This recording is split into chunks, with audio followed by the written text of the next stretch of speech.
Hello दोस्तों, मेरा नाम है अपराजिता और आपका evidyarthi.in और अप्पू की पाठशाला में बहुत बहुत स्वागत है।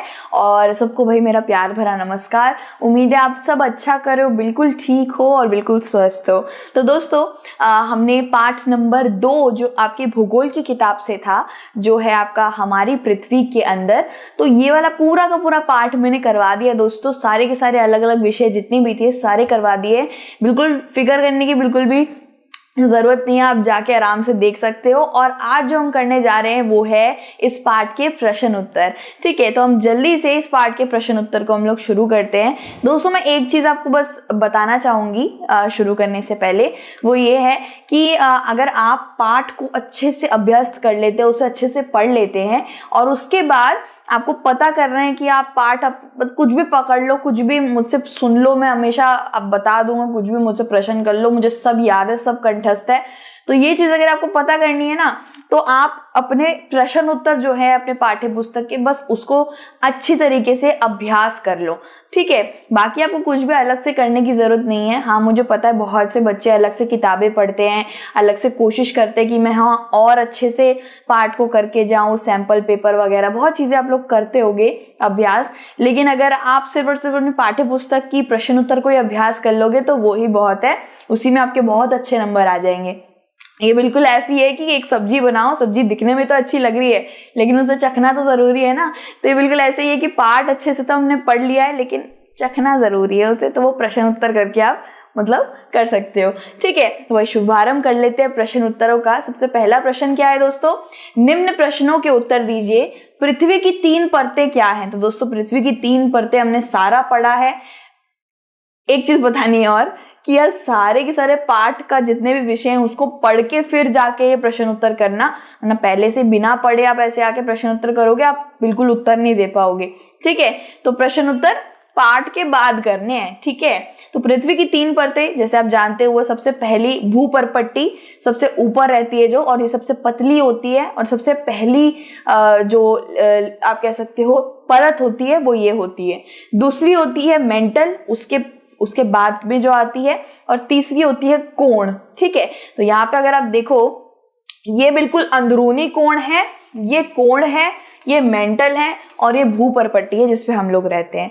ठीक है दोस्तों, कुछ इस तरीके से ये परपट्टियां दिखती हैं। ओके, अब हम ख वाला करते हैं कि शैल क्या होते हैं। शैल क्या है? तो देखा जाए तो शैल पत्थरों को ही बोला जाता है दोस्तों। ये अलग अलग रंग के होते हैं, अलग अलग आकारों के होते हैं और ये प्राकृतिक तरीकों से बनते हैं, प्रकृति के अंदर बनते हैं। पृथ्वी की परपट्टी बनाने वाले खनिज पदार्थ के किसी भी प्राकृतिक पिंड को शैल कहते हैं। तो दोस्तों देखा जाए तो हमारी जो भूपर्पट्टी है जिसपे इंसान चलता है, गाड़ियां चलती है, वो सब पत्थरों से ही तो बनी हुई है।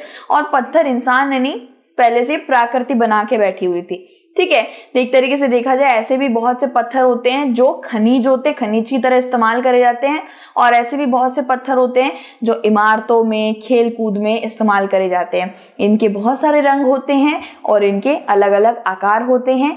सब एक अलग अलग श्रृंखला से भी बने रहते हैं, श्रृंखला इनके सिस्टम।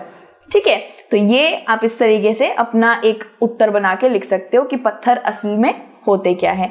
ठीक है, ग वाला करते हैं दोस्तों। 3 प्रकार की शैलों के नाम बताने हैं हमें। 3 प्रकार के पत्थर, हमने अभी तक 3 प्रकार के पत्थर पढ़े हैं पूरे के पूरे पाठ में, और वो है आग्नेय शैल, अवसाद शैल और कायांतरित शैल। दोस्तों आग्नेय शैल को इग्नियस रॉक बोला जाता है, अवसाद शैल को सेडिमेंटरी और कायांतरित को मेटामॉर्फिक। ठीक है, तो ये 3 प्रकार के हमारे शैल होते हैं। कुछ इस तरीके से दिखता है। पहला है आग्नेय शैल, आग्नेय चट्टान भी बोल सकते हो आप इसको, जो सीधा लावा से बनता है, लावा के ठंडा होने पे बनता है। दूसरा शैल है दोस्तों अवसादी चट्टान। अवसादी चट्टान कैसे बनता है? पिछले वाले आग्नेय शैल के टूट बिखरने के बाद जब वो लड़क के फिर से एक हो जाता है, पानी और हवा उसे फिर से एक कर देती है, तो वो अवसादी शैल बन जाता है। उसके बाद आता है आपका कायांतरित चट्टान। जब आप आग्नेय और अवसादी शैल को या अवसादी चट्टान को, दोनों को आप बहुत ज्यादा गर्मी, ताप और लावा से निकालेंगे तो वो फिर से जुड़ के कायांतरित में परिवर्तित हो जाता है। ठीक है, तो ये हमारे 3 बहुत ज्यादा प्रमुख शैल मिलते हैं। ठीक है, ग वाला करते हैं दोस्तों, बलिभेदी और अंतर्भेदी। यहाँ पे बलि लिख दिया भाई, किसकी बलि जा रही है, बही होगा। बहिर्भेदी और अंतर्भेदी का निर्माण कैसे होता है? तो दोस्तों बहिर्भेदी और अंतर्भेदी ये आग्नेय चट्टान है ना, उसके अंदर होता है। ठीक है, बहिर्भेदी सबसे पहले तो मैं आपको बता देती हूँ बहिर्भेदी का। जब ज्वालामुखी का मैग्मा या लावा सतह पे आ जाता है ना दोस्तों, और सतह पे आके ठंडा हो जाता है, आप उस पे एक हथौड़ा मारोगे वो टूट बिखर जाएगा, तो वो छोटे छोटे जो पत्थर निकलेंगे ना उसमें से, वो बहिर्भेदी आग्नेय चट्टान कहलाएगी। और जब ज्वालामुखी के अंदर ना, अंदर ज्वालामुखी के अंदर ऐसी बहुत सी जगह होती है, मतलब ऐसी बहुत सी खोखली जगह होती है जहां पे वो लावा ना ठंडा होता रहता है, बड़े वक्त लगता है उसको बनने में, वो ठंडा होता रहता है, उस जगह पे बैठ के ठंडा होता रहता है, ठंडा होता रहता है। फिर वहां जो वो चट्टान बन जाती है उसको अंतर्भेदी कहते हैं। सरल भाषा में बोले तो ज्वालामुखी के अंदर बनने वाले पत्थर ठंडे होके जो बनते हैं उसे अंतर्भेदी आग्नेय शैल बोला जाता है, और जो बाहर आके लावा ठंडा हो जाता है तो उसको बहिर्भेदी यानी कि बाहर आके ठंडा होने वाला चट्टान बोला जाता है। ठीक है, पर पट्टी पे इस प्रकार से बने शैल को बहिर्भेदी आग्नेय शैल कहते हैं। इनकी संरचना बहुत महीन दानों में होती है। दोस्तों एक चीज और देखनी है, बहिर्भेदी यानी बाहर आके जो चट्टान बनती है वो दानेदार होती है, छोटे छोटे दाने। और अंतर्भेदी ज्वालामुखी के समझ लीजिए ज्वालामुखी है, यहाँ पे ना थोड़ी सी जगह खाली खाली है, तो यहाँ से ज्वालामुखी ओट रही है और यहाँ पे थोड़ा ज्वाला फेंक के नीचे हो गई, तो यहाँ पे वो ठंडा होता रहेगा, ज्वाला ठंडा होता रहेगा, होते होते वो अंतर्भेदी बन जाता है, अंतर्भेदी पत्थर बन जाता है। ठीक है, तो मैंने आपको बता दिया। और इसके उदाहरण क्या होंगे दोस्तों, बेसॉल्ट, दक्कन पठार बेसॉल्ट शैली से बना होता है। तो अंतर्भेदी पत्थर कौन सा होता है दोस्तों, बेसॉल्ट होता है। ठीक है, अंतर्भेदी कुछ इस तरीके से देखिए दोस्तों, एक तो सतह के बाहर आके एक पत्थर बनता है और सतह के और इसके अंदर ही एक पत्थर बन रहा होता है। ठीक है, अब च वाला करते हैं दोस्तों, शैल चक्र से आप क्या समझते हैं? तो शैल चक्र जरा पहले मैं आपको ऐसे समझा देती हूँ। सबसे पहले दोस्तों मैग्मा बनता है, मैग्मा बाहर आता है, यानी कि ज्वालामुखी का लावा जब बाहर आ जाता है तब उसको आप तोड़ोगे, ठंडे लावा को तोड़ दोगे तो वो पत्थर बन जाता है, टूटे हुए पत्थर, उसको कहते हैं आग्नेय चट्टान। फिर आग्नेय चट्टान ना वहां से ऐसे ढलान सी होती है ना, तो आग्नेय चट्टान लुढ़क लुढ़क के टूट टूट के छोटा होकर एकदम कंकड़ों में तब्दील हो जाता है। फिर उस कंकड़ वो बहुत दूर चले जाते हैं, कंकड़ हवा दूर ले जाती है, पानी उसको दूर ले जाता है कंकड़ को। फिर जैसे एक आटा हम लेते हैं ना, आटा किस तरीके से महीन दानेदार होता है, बिल्कुल एकदम पाउडर की तरह होता है। फिर उसके अंदर जब हम पानी डाल देते हैं तब वो क्या हो जाता है, एक हो जाता है ना। तो बिल्कुल वैसी बात है दोस्तों कि आग्नेय चट्टान के अंदर उसके टुकड़ों में जब पानी वानी हवा ववा लग जाती है तो वो फिर से एक हो जाता है, फिर से एक जम जाता है। अब आप एक पाउडर वाले आटे को और एक मखे हुए आटे को एक थोड़ी ना बोलोगे। जब आपके पास में मखे हुए आटे की कच्ची लोई आपके सामने रख दूंगे, बोलोगी चलो खाओ आप बोलोगे अरे कच्चा आटा कौन खाता है। जब मैं आपकी उसकी रोटी बना के दूंगी तो बोलोगे हाँ ये रोटी है, आप उसको कच्चा आटा तो नहीं बोलोगे ना। तो बिल्कुल ऐसा ही है दोस्तों, एक पत्थर बहुत अलग अलग पत्थरों में तब्दील हो जा रहा है बस, तो उस एक पत्थर का बहुत बार नाम बदला गया है, बस आप ये समझ लीजिए। मैग्मा ठंडा हुआ, आग्नेय चट्टान बना, आग्नेय चट्टान टूट कर लुढ़क वुढ़क कर कहीं और पहुंच गया, फिर उसमें पानी और हवा मिलकर वो एक हो गया, तब वो बन गया अवसादी चट्टान। फिर अवसादी चट्टान को बहुत ज्यादा गर्मी से, बहुत ज्यादा ताप से निकालोगे तो वो बदल के क्या बन जाएगा, कायांतरित चट्टान बन जाएगा। अब हम कच्ची रोटी गैस पे चढ़ाते हैं तो उसका रंग कैसा होता है यार, उसका रंग थोड़ा सा लाइट ब्राउनिश रंग होता है ना, लेकिन उसके बाद जब वो पक जाती है तो बिल्कुल सफेद सफेद रोटी दिखती है। तो बिल्कुल ऐसी ही बात है दोस्तों, अवसादी चट्टान को जब आप निकालोगे गर्मी हवा से तो वो थोड़ी तो बदलेगी, तो उसका नाम भी बदलना चाहिए, कायांतरित चट्टान। ठीक है, तो इस तरीके से शैल चक्र चलता रहता है दोस्तों। एक शैल से दूसरे शैल में परिवर्तन होने वाली प्रक्रिया को शैल चक्र कहते हैं। ये चक्र इसलिए है क्योंकि ये चक्के की तरह चलता जा रहा है। ठीक है, तो ये होता है हमारा शैल चक्र। और 6 वाला करते हैं दोस्तों, शैलों के क्या उपयोग होते हैं। तो भाई शैल यानी कि पत्थर, इसके बहुत सारे उपयोग होते हैं, यहाँ पे मैं लिख भी देती हूँ। ये इससे आप घर बना सकते हो, किले बना सकते हो, दुर्ग, इमारतें, भवन बना सकते हो, सड़कें बन सकती हैं इससे, सड़कें भी तो बनती है छोटे छोटे पत्थरों से। और हम इससे बहुत सारे खेल भी खेल सकते हैं। खेले हैं ना खेल, पिट्ठू, स्टेपू, भाई सबने बहुत खेला होगा, मैंने तो बहुत खेलती थी मैं। वो ऐसे नहीं होता था उछाल के हाथ में रखना, जितने गिर गए उसे हटा देना होता है। तो मेरी मम्मी कहती थी पत्थरों से मत खेल, उधार होता है घर में, चौक मत चला, उधार होता है घर में, कंचे मत खेल। तो मैंने भाई अपने दोस्तों के साथ काफी, पत्थरों के साथ तो काफी खेला है। और वो पिट्ठू खेलने में बड़ा मजा आता था। मुझे बड़ी बॉलें लगती थी पर मैं बना के ही छोड़ती थी उसे, ठीक है। और जैसे आप देख ही सकते हैं चट्टानों से घर बनते हैं। देखिए कुछ इस तरीके से पत्थरों का इस्तेमाल हुआ है इस घर के अंदर। और फिर आपने देखा ही होगा बहुत से ऐसे पत्थर होते हैं, ये ऐसे ईंट वाले पत्थर, इनको हमने देखा ही होगा लाल लाल रंग के। तो ये सब पत्थर ही तो हैं, पत्थर के बहुत उपयोग होते हैं, ठीक है। जब वाला है दोस्तों कायंत्रित शैल क्या होता है। तो अभी हमने शैल चक्र पढ़ा था ना, कैसे अवसाद शैल को, कैसे अवसाद पत्थर को आप बहुत ज्यादा गर्मी और ताप से निकालोगे, एक कच्ची रोटी को गर्मी और ताप से निकालोगे तो कैसे करके वो सफेद सी बन जाती है। थोड़ा तो बदलाव आया, तो नाम भी बदलाव वाला होना चाहिए ना, ठीक है। अगर अवसाद शैल को आप गर्मी और ताप से निकाल के वापस से उसको अवसाद ही बोलोगे तो ये तो गलत बात है ना यार, उसको नाम तो उसका बदलना चाहिए ना, उसको कायंत्रित नाम दे दिया जाता है, ठीक है। आग्नेय और अवसाद शैल को आप उच्च दाब से मतलब दबा दोगे तो उसका कुछ तो रंग, कुछ तो आकार, कुछ तो बदलेगा, तो नाम भी तो बदलना चाहिए। तो उदाहरण के लिए चिकनी मिट्टी को ले लीजिए। चिकनी मिट्टी को अगर आप दबाव और गर्माहट से निकालते हो ना तो वो स्लेट बन जाती है। मुझे नहीं पता को खाने वाली स्लेट की बात हो रही है कौन सी वाली, लेकिन स्लेट बन जाती है। तो इस तरीके से कायंत्रित चट्टान होती है दोस्तों, ठीक है। तो पता चली गया होगा आपको। इसके बाद है प्रश्न नंबर 2। ये अभी तक सिर्फ एक प्रश्न का क ख ग घ छ छ ऐसे करके चल रहा था। प्रश्न नंबर 2 आ गया है दोस्तों, जो है सही गलत। चलिए इसे करते हैं। क वाला है दोस्तों द्रवित मैग्मा से बने शैल। तो द्रवित मैग्मा से बना शैल आपका ले लीजिए आग्नेय होगा। सबसे पहला शैल आग्नेय होता है जिसको इग्नियस बोला जाता है। इसके 2 प्रकार होते हैं दोस्तों, बहिर्वेदी और अंतर्वेदी। पृथ्वी की सबसे भीतरी परत कौन सी है। तो पहली परत है परपट्टी, दूसरी परत है मेंटल और तीसरी परत है कोण। और सबसे अंदर भीतरी परत बोला गया है, भीतरी यानी कि बिल्कुल अंदर गर्माहट वाली परत, तो वो कोण होती है। ग वाला क्या है दोस्तों, सोना, पेट्रोलियम, कोयला किसके उदाहरण है। तो दोस्तों सोना, पेट्रोलियम, कोयला ये सब जीवाश्म थोड़ी ना हो सकते हैं, मतलब मरे हुए जानवर थोड़ी ना हो सकते हैं। शैल पत्थर भी नहीं है ये, ठीक है। सोना पत्थर होता है नहीं ना, पेट्रोल पत्थर होता है। तो भाई खनिज इसका सही उत्तर होगा, खनिज। पेट्रोल को भी तो खनिज ही बोलते हैं दोस्तों। और घ वाला करते हैं। भाई घ वाला क्या है, भाई बिडू बता रहा है कि शैल जिसमें जीवाश्म होते हैं। तो दोस्तों ये आप याद रखना, जीवाश्म फॉसिल्स को कहा जाता है। फॉसिल यानी कि मरे हुए जानवर, मरे हुए पौधे।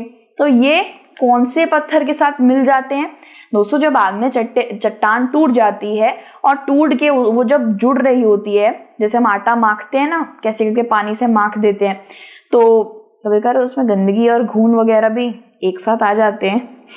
वैसे तो यार अगर आप मतलब अच्छे पैकेट वाला ले रहे हो तो वो अलग बात है, लेकिन कभी कभार आप बिल्कुल खुला आटा होता है उसको आप माखो ना, उसमें गंदगी भी आ जाती है, हमारे हाथों की गंदगी। मुझे नहीं पता पर आ जाती है कभी कभार, वो हमें दिखता नहीं है, वो अलग बात है।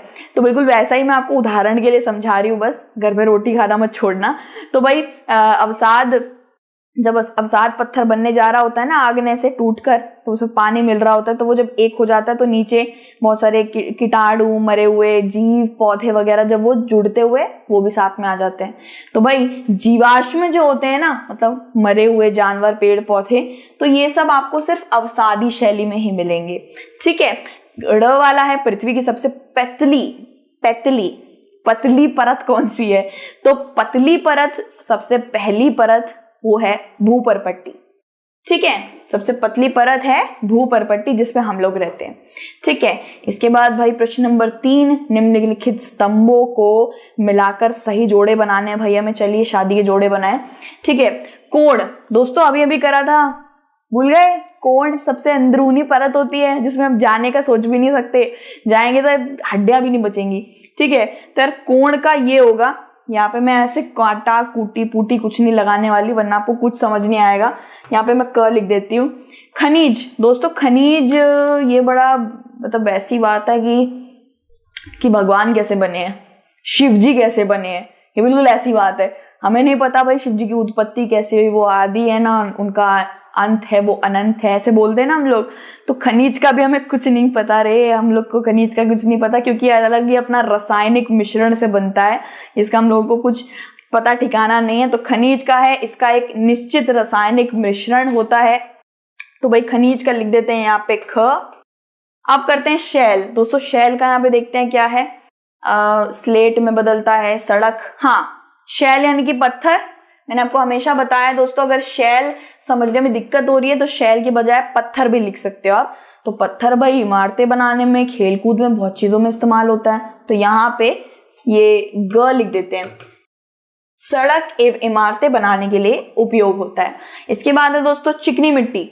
ये भी अभी करा था, चिकनी मिट्टी स्लेट में तब्दील हो जाती है, करा था ना, कायांतरित पत्थर बन जाता है। तो चिकनी मिट्टी स्लेट में तब्दील हो जाती है। यहाँ पे कहाँ गया, ये रहा, ठीक है, यहाँ पे लगा देते हैं भाई घ। इसके बाद है सीएल। सीएल क्या होता है, सिलिका और एल्यूमिनियम। सिलिका और एल्यूमिनियम को कहते हैं सीएल। तो ये रहा हमारा, सिलिका एवं एल्यूमिनियम से बनता है। तो सीएल का यहाँ च लिख दिया है। चलो यार देखते हैं, पर्दाफाश सही लिखा भी है या नहीं लिखा। अच्छा भाई, सारे के सारे जवाब ठीक है। देखा, पाठ्य पुस्तक पूरी पढ़ लो अच्छे से और उसके बाद प्रश्न उत्तर को मजे से अभ्यास करो। बिल्कुल मतलब अलग ही एकदम मजा सा आ जाता है कि यार देखो सारे उत्तर आते हैं मुझे तो ठीक है। प्रश्न नंबर 4 है, कारण बताइए दोस्तों। क हमें नहीं बताना, चलो आपको बता देती हूँ। क वाला है भाई, हम पृथ्वी के केंद्र तक नहीं जा सकते। बिल्कुल जा सकते हैं यार, मैं कल योग कर रही थी। ऐसा बिल्कुल नहीं है यार, अंदर की अंदरूनी परत देख लो क्या है। यहाँ पे अगर मैं यहाँ भी चली गई ना तो मैं मर के ही लौटूंगी, क्योंकि इतनी ज्यादा गर्मी मुझसे ना झेलेगी। देख रहे हो यहाँ पे, हम यहाँ नहीं जा सकते। अब देखते क्यों नहीं जा सकते। पृथ्वी के केंद्र तक पहुंचने के लिए जो बिल्कुल असंभव है। मुझे पता है दोस्तों कि कुछ असंभव नहीं होता, वो इसलिए दोस्तों क्योंकि इम्पॉसिबल में ना आई एम पॉसिबल होता है। यह हमने सुना ही होता, इम्पॉसिबल कुछ नहीं होता, संभव कुछ नहीं होता, संभव के अंदर भी संभव होता है। ये हमने सुना होगा ना, लेकिन ये तो असंभव है। अभी तक के लिए ऐसा कुछ नहीं तब्दील हुआ है, कोई ऐसी मशीन नहीं बनी है जो यहाँ तक पहुंचा दे। भैया हमें 50 रुपए में यहाँ तक पहुंचाने की कोई ऐसी मशीन नहीं बनी है। तो यहाँ तो जाना बिल्कुल असंभव है, जान गवाओ संभव हो जाएगा, ठीक है। तो भाई 6000 किलोमीटर की गहराई तक खोदना पड़ेगा, फिर आप वहां पहुंच जाओगे। पहुंच के बचोगे या नहीं बचोगे पता नहीं, मेरी सलाह है मत ही जाना, ठीक है। तस्वीर दिखा दी ना, चलो खुश हो जाओ। पृथ्वी की सतह से नीचे जाने पर तापमान सेंटीग्रेड प्रति 32 मीटर की दर पे बढ़ता जाता है। भाई बढ़ता जाता है, गर्मी बढ़ती जाती है। हाय गर्मी वाला गाना याद आता रहेगा आपको। और उसके बाद पृथ्वी के केंद्रीय कोण तरल अवस्था में आग का गोला, यहाँ तो हम मैगी में गरम खा लेती हूँ तो मेरी मुंह पूरा आग में आ जाता है। मैं वहां पूरा शरीर लेके कैसे जाऊंगी बताओ। आप भी मत जाना। एवं वहां का दाब भी बहुत अधिक है, सांस नहीं आएगी, अब मर ही जाओगे पहले। तो जाना मत यार, अब तो वैसे भी नहीं जा सकते, छोड़ो, ठीक है। कॉफी और चाय पीते ही मेरा जीवान जल जाता है, आपका भी शायद यही होता होगा। चलो ये सब छोड़ो यार, समझ गए ना क्यों नहीं जाना, ठीक है भाई। ख वाला करते हैं। अवसादी शैल अवसाद से बनती है। ओके, शैल लुढ़क कर, अब अवसादी शैल जो आग्नेय शैल से बनता है ना, शैल लुढ़क कर, चटक कर छोटे छोटे टुकड़े हो जाते हैं आग्नेय शैल के, ठीक है। और फिर इन छोटे छोटे कणों को अवसाद कहा जाता है। ये अवसाद हवा, जल आदि से द्वारा एक स्थान से दूसरे स्थान पर पहुंच जाता है, जमा कर दिया जाता है। तो दोस्तों बिल्कुल ऐसी ही बात है, जैसे आटा का पाउडर होता है हमारे पास थाली के अंदर, और फिर उसमें हम पानी डाल देते हैं, वो कैसे करके गट के एक बड़ा सा लोई बन जाता है। तो बिल्कुल वैसी ही बात है दोस्तों। आग्नेय चट्टान लुढ़क कर, चटक कर, उसके बाद जब वो एक जगह उसको लुढ़का कर हवा और पानी ले जाती है, फिर वही उसको वापस से जोड़ देती है। तो कुछ इस तरीके के वो जुड़े कुछ इस तरीके के बन जाते हैं, है ना।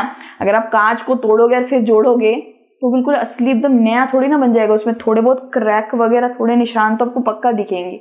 तो यहाँ पे जैसे निशान बने हुए ना वो इसी की वजह से है, ठीक है। तो आग्नेय से अवसाद बनता है और इस तरीके से बनता है।